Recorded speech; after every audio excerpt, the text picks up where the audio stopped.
నాకు తెలిసిన వందల మంది క్లయింట్ జాతకాలు చూస్తుంటాం కదా, ఏలినాడు శని వచ్చిందనగానే అనారోగ్య సమస్యలు అవి డయాగ్నోసిస్ కావు. ఏ వైద్యశాలకు వెళ్ళినా ఏం లేదు, కొంతపాటు ఎక్సర్సైజ్ చేయండి, సమయానికి ఆహారం తీసుకోండి అని చెప్పేసి సజెస్ట్ ఇస్తారు తప్ప మరి ఇబ్బంది ఉంటుందా అంటే జాతకుడు ఇబ్బంది అనుభవిస్తుంటాడు. ఏమవుతుంది, వాక్కు ద్వారా చేసినటువంటి కర్మ ద్వారా చెప్పుకున్నాము. మనం అంటే ఒకరిని ఎవరు తిట్టామనుకోండి, తిరిగి మనకు అదే విధంగా ఫలితం వస్తుంది. శరీరం ద్వారా చేసినటువంటి కొన్ని ఇబ్బందులు ఉంటాయి. సో ఎవరు అనుభవించాలి? అది ఈ శరీరంలో ఉన్నప్పుడు మనమే అనుభవించాలి కనుక శరీర పీడ జరుగుతుంది. సో ఈ జన్మం నుంచి ద్వితీయంలో వెళ్ళినప్పుడు, ద్వితీయ స్థానం ధనము, వాక్కు, విత్తం, కుటుంబం అని చెప్పుకుంటాం. ఈ కుటుంబపరమైనటువంటి చిక్కులు వస్తాయి. కొందరు బాగా ఉత్సాహంగా ఇతరు వాడి కుటుంబం పట్ల బాగా ఆసక్తి వహించి కొన్ని అనార్థాలకు దారితీస్తుంటారే, డిస్టర్బెన్స్ చేసే ప్రయత్నం చేస్తుంటారు.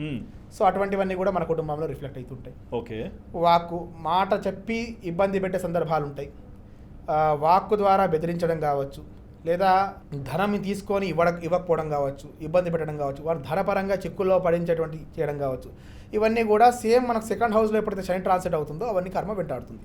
ఇక్కడ బాగా గుర్తుపెట్టుకోవాల్సినటువంటి విషయం ఏంటంటే, శని స్వతహాగా ఫలితాన్ని ఇవ్వలేడు, తన చేసినటువంటి కర్మ ఫలితాన్ని ఇస్తాడు, తన మూలాల్ని గుర్తు చేస్తుంటాడు.